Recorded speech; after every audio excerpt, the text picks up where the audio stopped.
This is Python 101 session number 2, and we are talking about today we're going to talk about Python coding. This is write your first Python program. So let's get started. In the previous session, we looked at the basics of Python, some of the Python tenets, traits, and we're going to build on that today to start writing our very first program. And we're going to write few programs to test the waters. The first thing I'm going to need from everybody is to make sure that you have Python installed and you have some form of an IDE installed. And as I mentioned in the previous session, I am going to use an IDE called Thorny. Okay, so let me just give you a quick overview of Thorny, and then I will run some programs and I will show you how they are executed. And the approach for all these sessions will remain same. We will learn through examples. We're going to solve some example, and then we're going to learn the theory behind it. All right, so without further ado, let's get started. I'm going to fire up Thorny.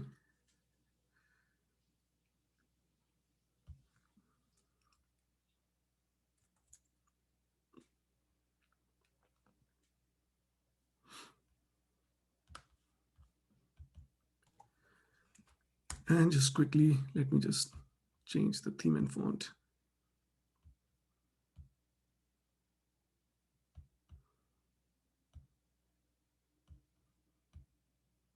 Yeah. All right. So this is the IDE. Good thing about Thorny IDE is that it comes with Python installed. So you see that it has a Python version of its own, which is 3.7.2. And the interpreter shell is also right there. So you can try whatever you want to try at the bottom as well. Okay, so basically, if you write 1 plus 2, it will give you an answer. So shell works in this way that it works like a calculator as well. And we're gonna play around a lot with the shell today. So in the previous session, I talked about executing code in 3 ways, right? So one was executing .py files. We're gonna see that. And then second one was running on terminal, like running Python in interpreter mode, essentially. And the third was importing module. We're gonna see all the ways today. Okay. So let's start with the interpreter first. So what is Python interpreter? When you install Python, you're also going to get a program called idle. I'm opening that program right now. It looks like this. And once again, you will see this prompt, 3 greater than signs. So you can tell Python something. This interpreter is going to work in like a chatting mode. You tell Python, okay, do 1 plus 2, it will evaluate for you. You can write 2 to the power 10, it will give you the answer. Okay. What I do in my classes is I don't use this, but I'm going to fire up the interpreter in my Mac terminal. So I'm going to cancel this and I'm going to start my Mac terminal.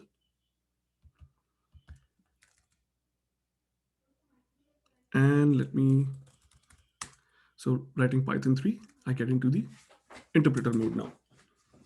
Okay, so here the interpreter is really good for testing small snippets of code. You can just quickly try out a lot of things, get help in Python, and I'm going to use this as we write code. So the very first program I'm going to write today is a 1-line program. Okay. First, I'm going to save this file as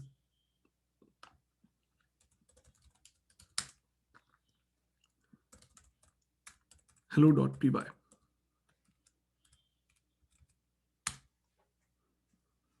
Okay. Although I'm not going to do hello world in this, but that's the name of the file for now. And the very first program I'm going to write is I'm going to have one statement. It will say print, let's say 9 plus 5. And once you have written this and saved it into some .py format, if you notice, I saved it in the .py format. Then once you run this, this button here, green button, you run it, and this will run the program, and you'll get the answer as 14. So you're printing something. We're gonna analyze the anatomy of this code. Okay, so print here is a function, and it is doing some operations on, basically it's printing the result of this operation here. So whatever is in the parenthesis gets evaluated and it gets printed because of the print function. Let's try something else. Say print 9 minus 5. So you can see that all of these, you'll get the result. Let's just try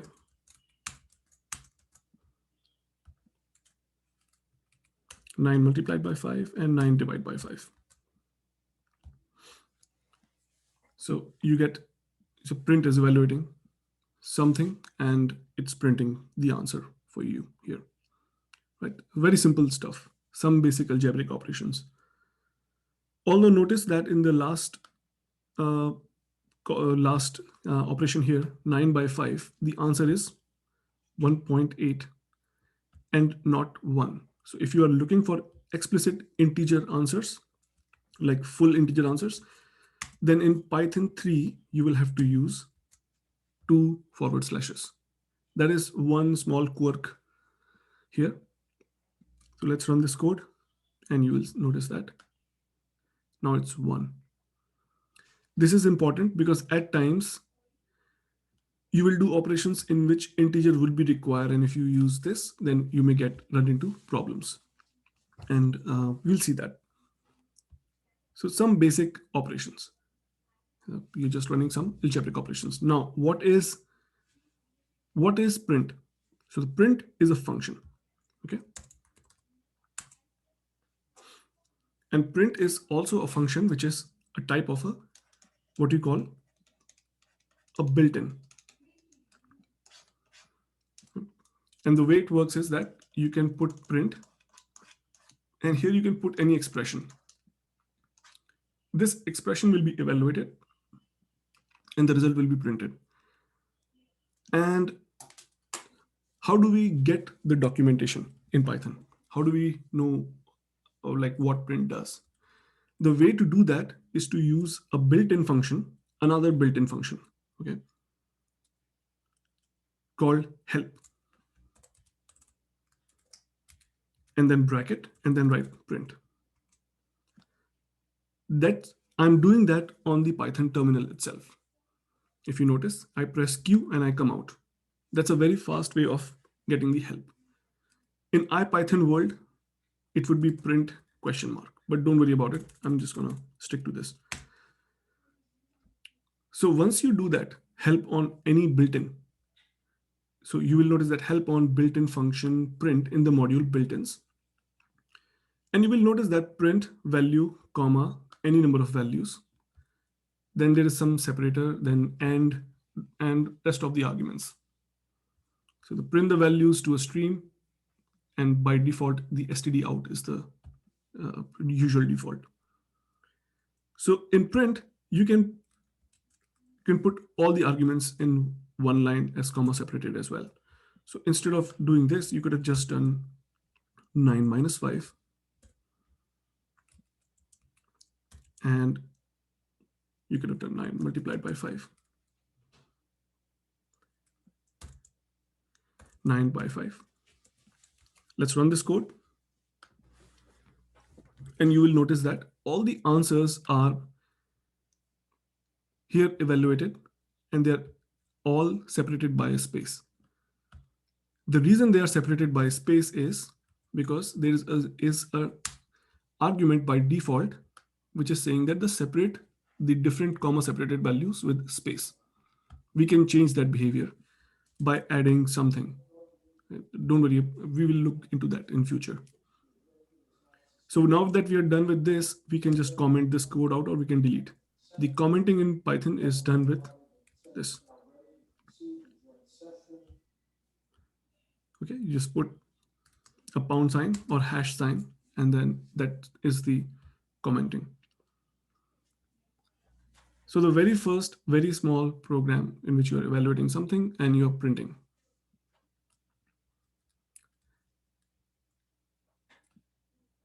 Any questions?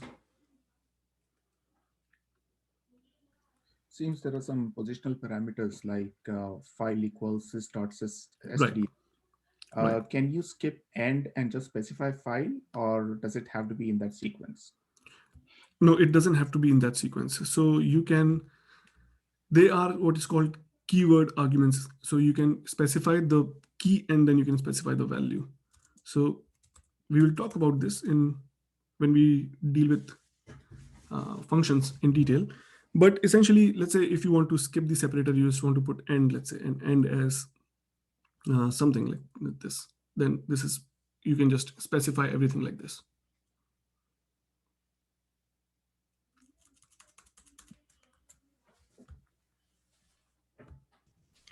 I have a question. So now, when you ran first time, every of the print statement was in one single line, like Hmm. multiple Hmm. steps. Hmm. But when you are printing all together, it is on like all together in one single line. Right, right. So can we split it also? Like if we wanted to have a behavior and a pattern, sort of, can we print that way? You can, yes, you can print this in any format you want. We're going to deal with string formatting, in which we'll talk about that in detail. So, but essentially, right now, what is happening is that let's put something here like this, and let's run this code. Notice the results now. Okay. So you can, right now they're separated by this, but let's say if you were to put this, let's see what happens. Enter it will present. Save it, and you will get your result. Mhm. So how these are being separated, you can control it. Okay, so now when the separator is slash n, can we change the behavior of slash n? If I wanted to put slash n as a string, I just need to change it from the single quote to double quote, right? That's right. No, I mean double backward slash. Oh, double backward slash. Yeah, yeah. If I put double quotes, that won't work. You mean like this? Yeah. No, I mean this is still the same thing, right? In Python, this still remains the Oh, same thing. If single you, quotes and double quotes mean same. yeah, they are same thing. Okay. Yeah, Okay. Thank you. yeah. And if Now, a quick yes, question, Imanshu, if yeah. we had that end is equal to the quotes, it doesn't do any difference, right? I don't see any difference in that. It will change. Hang on. So let me do this. Let me. You can change the end. Suppose I do end equals to code. Now end tells Python how to end this line. Okay. Now let's run the code. Notice what happens. This 9 minus 5 is evaluated, and then 9 multiplied by 5 is evaluated. And look, this is end is just an empty, just like a no space. So there's not a new line now. But Okay. yeah, this is not a new line. So end works at the end of printing everything what is supposed to be done, and separator works on everything that's after in between the commas. So what by default behavior, the comma will be separated by a space. So you can change that behavior using separator. Makes sense. Yeah. So that is how you can get the help in Python. This is the way you can get help in the Python, and we will be taking this help several times now.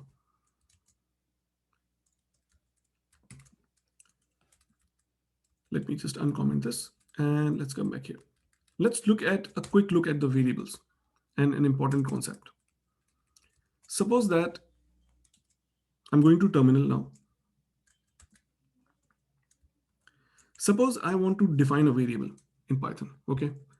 I can write it as, suppose I'm defining x equals to 5. So the important thing to understand here is I don't have to define any type. The type is understood by Python. Okay. And if the type is not understood, there will be an error. So if you write 5, Python notices that 5 is in number and hence the x is pointing to a number 5. In the very next line, you can write 5.5, and that is okay. The type of a variable can be changed as well. Python doesn't care about it. You can even put a string here like that, and that's fine too. When you write x, you will get the answer. Okay, so type, this is called dynamic typing in Python. So Python takes care of the type information.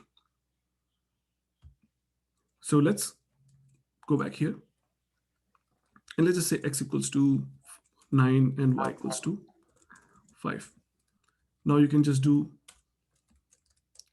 same operations again, and you can just write x plus y, x minus y, x multiplied by y, and finally x by y. I'm using two these. So you run this code and you get the answer.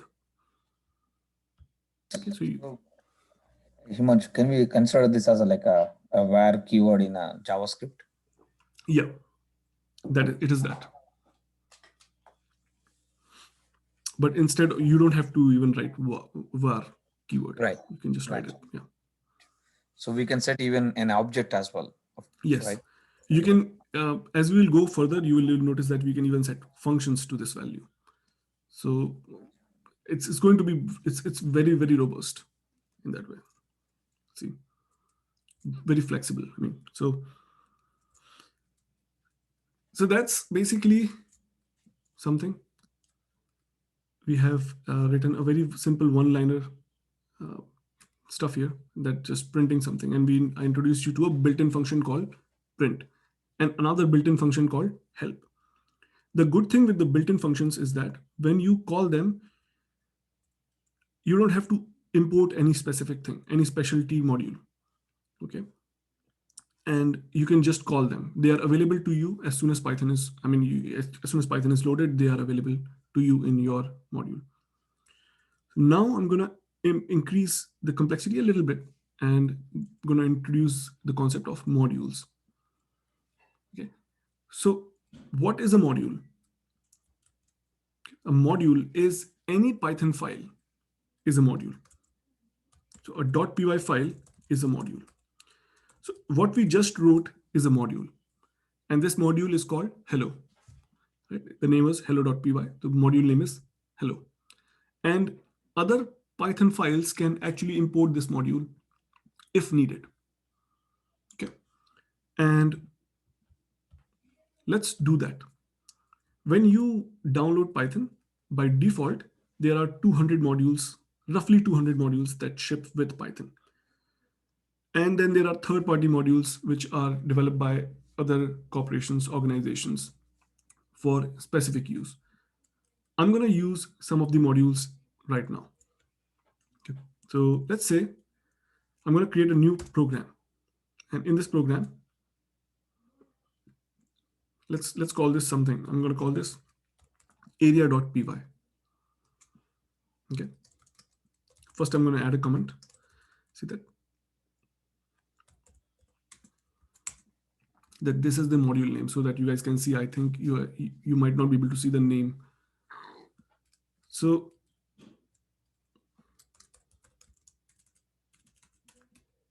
yeah, let's keep it like this.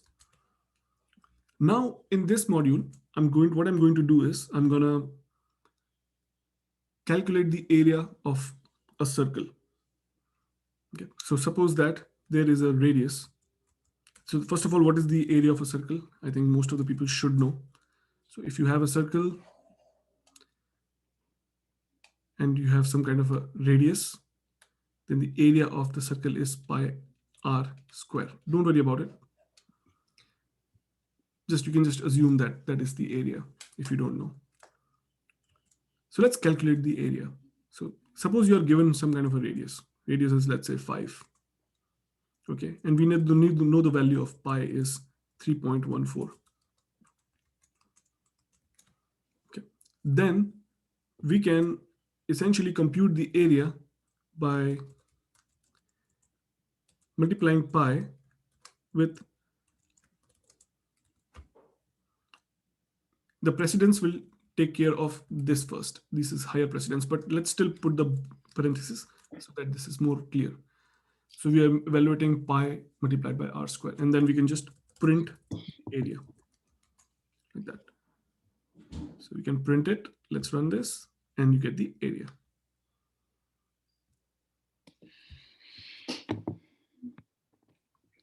Now, what I'm going to do is I'm going to import a module, okay? And this module is called math module. It comes with Python, and it has functionality beyond normal mathematical operations available to you. So in order to import any module, we write keyword import and then the name of the module. Now, some of you may have question that how do we know what modules already exist? So we will look into that later on. So import math. Now let's look at another built-in function. Okay, that built-in function is called dir. Whenever you want to inspect any module, suppose on my shell, I'm importing math, import math. Whenever I want to inspect a module, I can call a dir function on that module. And that gives me everything that's present in the module. Now, you will notice there are special functions here, which are, let's say, _doc, _file. These are not of concern at the moment. But you can see the other functions which don't have a double underscore, like acos, acos-h, and you can see all kind of things are there. Greatest common, GCD, remainder, sine, cosine. Those functions are available in this particular module that you can use to compute some value. Okay, and you notice that there is a pi as well. Now, if you want to check the value of this pi, okay, now first of all, if you want to get help on any of these things, you can get help on these as well. If you write help of, let's say, sqrt like this, then this will not work. And what you will get is a name error that sqrt is not defined. The reason this is happening is because this sqrt is not a built-in function. This sqrt is a method that lives inside the math module. So what you will have to do is you will have to say help of math.sqrt. Okay, that's the difference between a built-in function and a function that is part of a module, like a different module. So when you do that, you will get the help. So what the sqrt function is doing. So return the square root of x.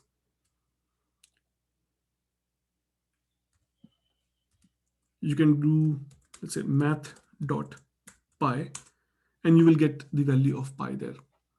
So instead of using this pi, I could have said maybe like, let's get rid of this and maybe say math.pi. And we run this code and we get this. One question on the import part. Yes. Does import require to be always on the top, or we can include wherever we need? We can import it wherever we need, but as a coding practice, it should be on top.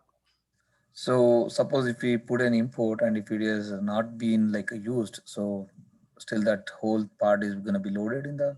Yes, it will still be loaded. Okay. So if you run this, let's run this, you're still fine. You see, it's getting executed. But this is not a good practice. All the dependencies should be expressed explicitly on the top of a module. So what if I want to find some help on the functions that is defined in that module? So that's how I said, basically, suppose, let's just do this again. You want to get help on, let's say, this log function. Then the function is math.log, and you will write help. Oh, okay, got it. And you get this log help. Now, there are multiple ways to get help in Python, right? So you do this help, you can get the help from the terminal, which tends to be very fast. or you can just go online. All the documentation for every single module is also available online. So you can check it there as well.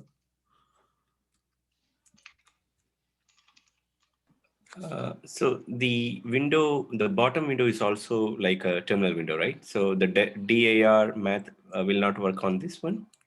That will it will work there. So let's go here. So the question here is that is this part is also a terminal? Yes, it is. So you can get help on, let's say, print. It will give you help, and you can use dir on math. It will give you the same thing. You can do So it here as well. if I see a traceback error saying like math is not defined, what does that mean? That means that you have not imported math yet. Oh, okay. Okay. Math does not exist by, so math is not by default like a built-in module that's given to you. So math is something that you have to import first to be loaded in your namespace.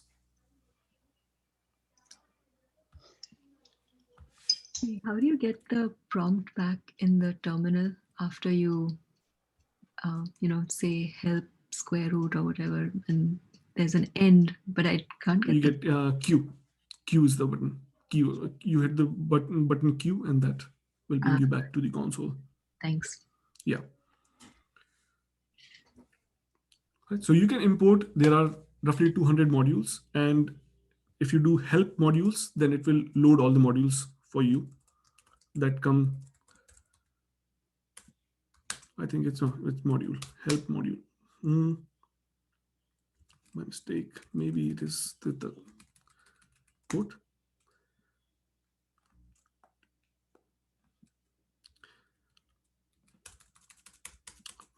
I'm maybe forgetting the exact command, but yeah. What is that? Well, I can look it up. I think it has to be in like in string format, like double quotes around it. Help margins. Maybe it's the spelling Like, modules. yeah. No. I think Oh, it's yeah. a double Okay. quotes. No, Yeah, single quote is yeah. fine. Single quote will work. Maybe the spelling was modules, not Oh. module. So that Yeah. was it. So I tried here, but it was not module. So now it's going to take some time for my system to load it, and I have few conflicting versions, so it might give a little bit of error, but for you it should be fine. It's going to take some time to load. Sorry, I missed out this part. So you are trying to show the help of these modules? No, I'm just showing how all the modules are. What are all the modules that ship with Python? So now you can see this is the list of all the modules. And then you can do a dir on any of these modules and just see what those modules do. And what was the command you used again? Help and then quotes modules. Okay. Okay. At this point of time, I'm going to give you 1 minute. If you want to try these things yourself, just take 1 minute and try this out. And if you have any question, you can ask me right now. Okay, yeah.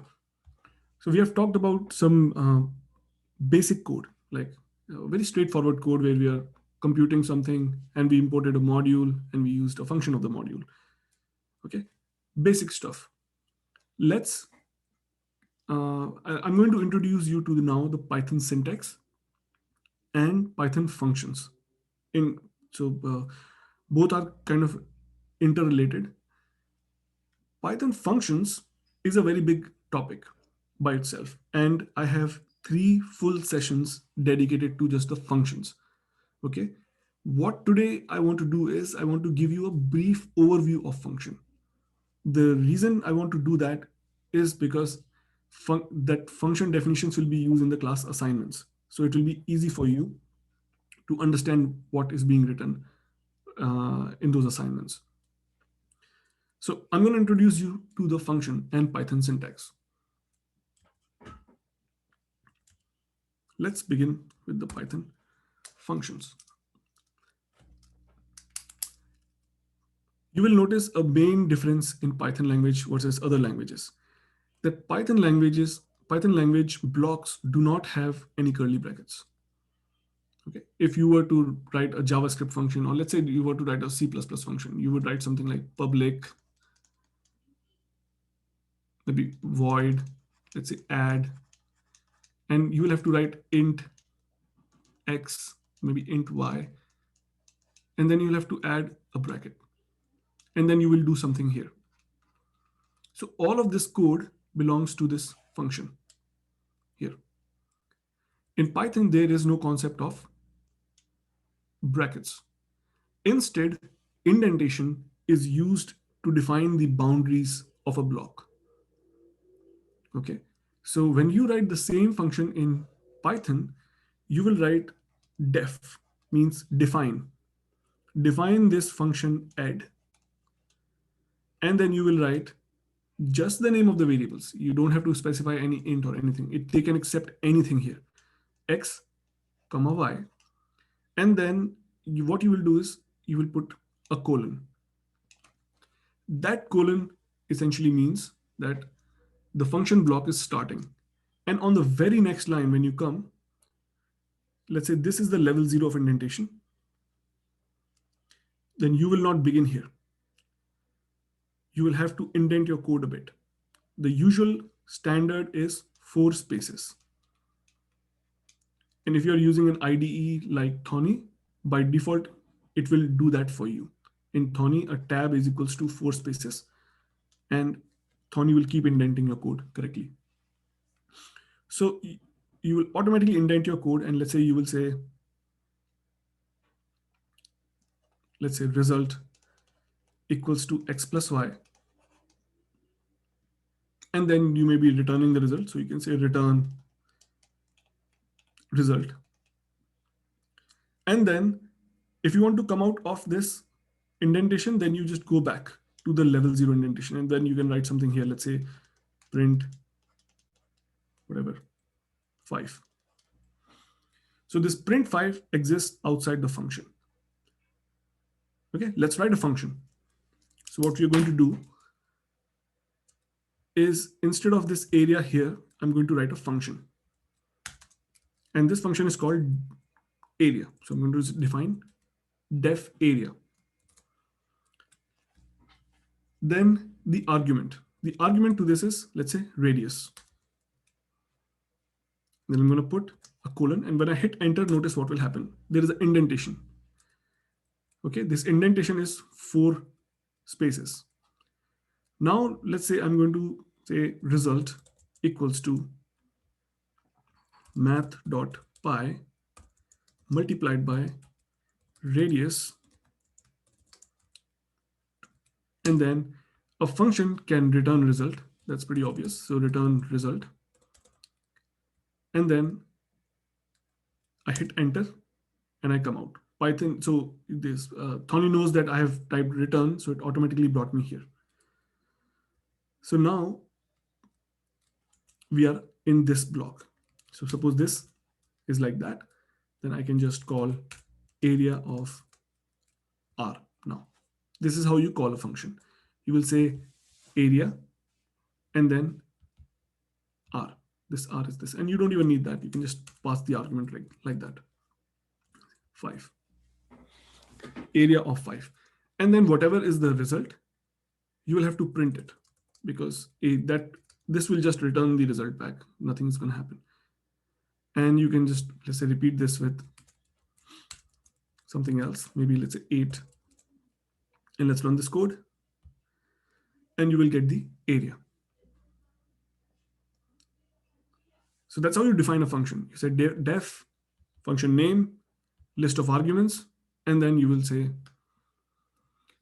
this math.py and whatever this compute, and then you return the result. You come back to the level 0. Indentation is built into Python programming language. Okay, it is the integral part.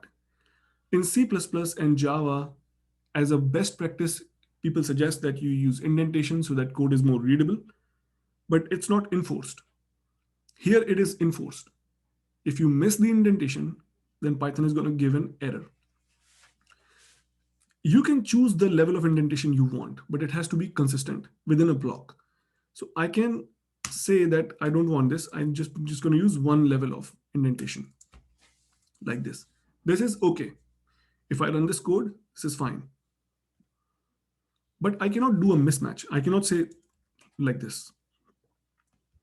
When you run this code, you're going to get an indentation error. And you can see that it's coming on this return result. So you click that. That is the line. And the convention that Python says is to use 4 spaces. Okay. Keep in mind that tabs differ on different systems. So tabs are usually not preferred way of indentation unless you have changed the configuration on your local system to make tab into 4 spaces.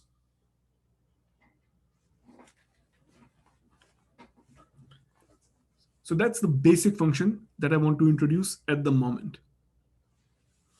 Any questions? I do have a question. So how do you know what to put in the arguments section of the function? You mean here? Yeah. Where it says radius. Whatever is going to be needed. For example, if I want to calculate the area of the circle, then I would need the radius, right? Suppose I wanted to calculate the area of square or area, let's say, area of, let's say, rectangle, like that. Then you will need the length and breadth, like that, right? Or you can use just and width.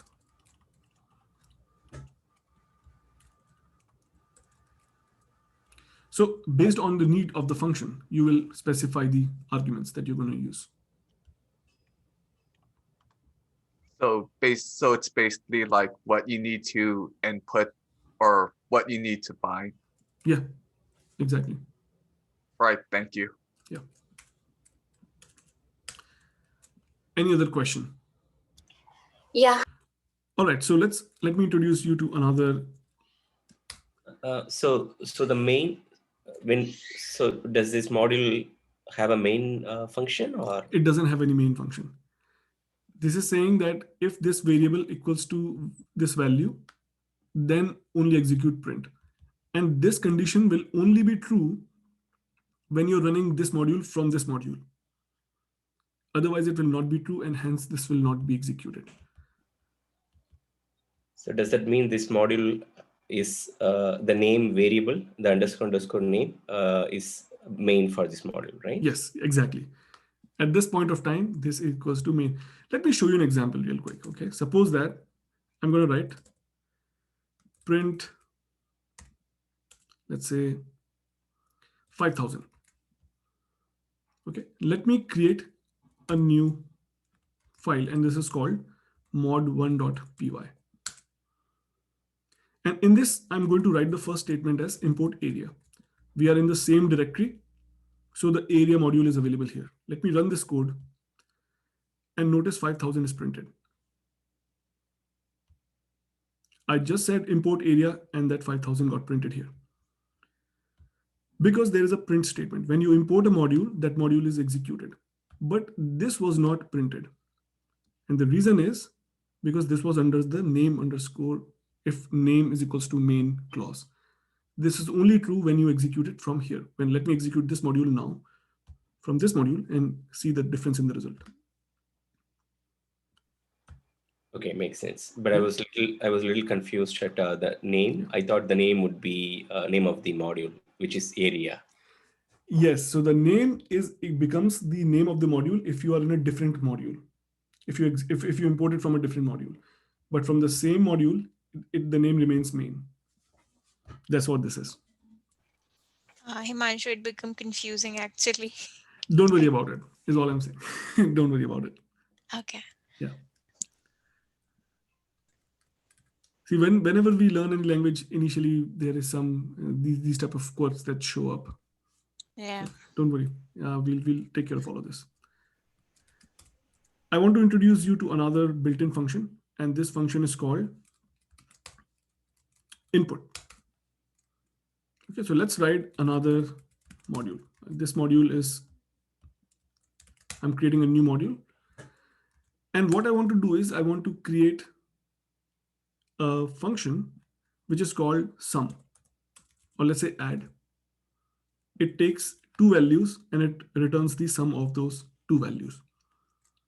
And what I want to do is, let's write the function first. Okay, I'm going to say define a function, add, and maybe add two values, x, y.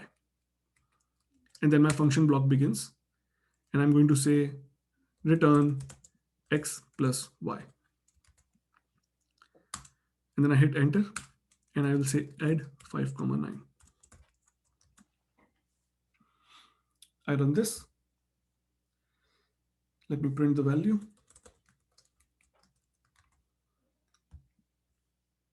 And the answer is 14. Okay, so we're good so far. Now let's suppose that instead of this, we want user to input these values and we want to compute the result based on what user is inputting. So what I can do is, instead of this, actually let's keep it. I'm gonna use a built-in function called input.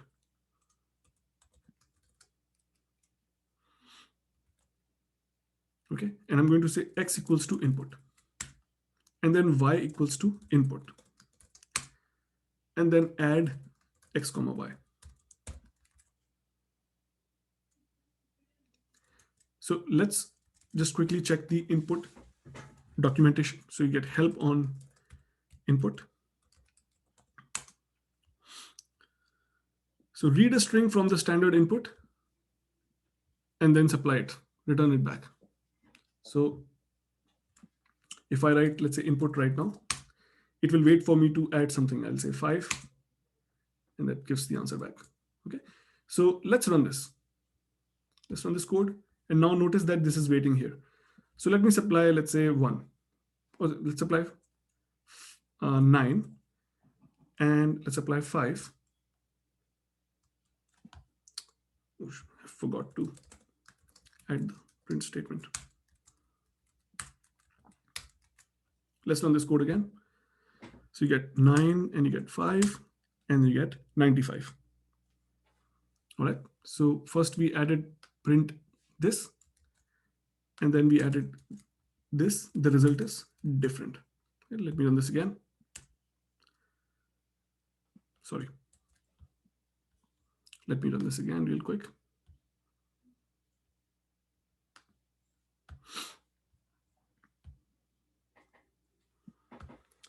Just wait a second. My computer kind of got hung.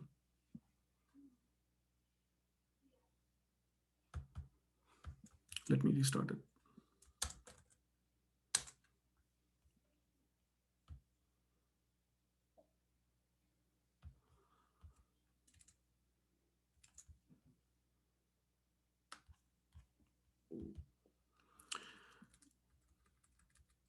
Let me bring it back again. It will be better this way. All right, let's run again. So we come here, 14, and then we say 9, 5, 95. What is happening? Can anybody tell me? It's actually taking string as a string input. Exactly. So input function, whatever it reads from the console, it's going to give back a string and not a number. And in Python, so this marks our starting of the string data type. In Python, the string addition is allowed. So you can write A plus B. When you write something in quotes, that becomes a string and that becomes AB. So if you add 9 plus 5, that is 95. Unlike 9 plus 5, which are numbers, that is 14. Okay. So by doing this, you are essentially concatenating two strings. That is the problem. And the answer to solve this problem is to cast it back to an integer. Okay. And what I'm going to do is, at this point, I'm going to stop and I'm going to give you an assignment. And we'll continue this string from the next session. so that people who have RSVP'd for that session, they will be able to view that session as well. And we're going to look into strings from the coming session. Now let me give you the assignment.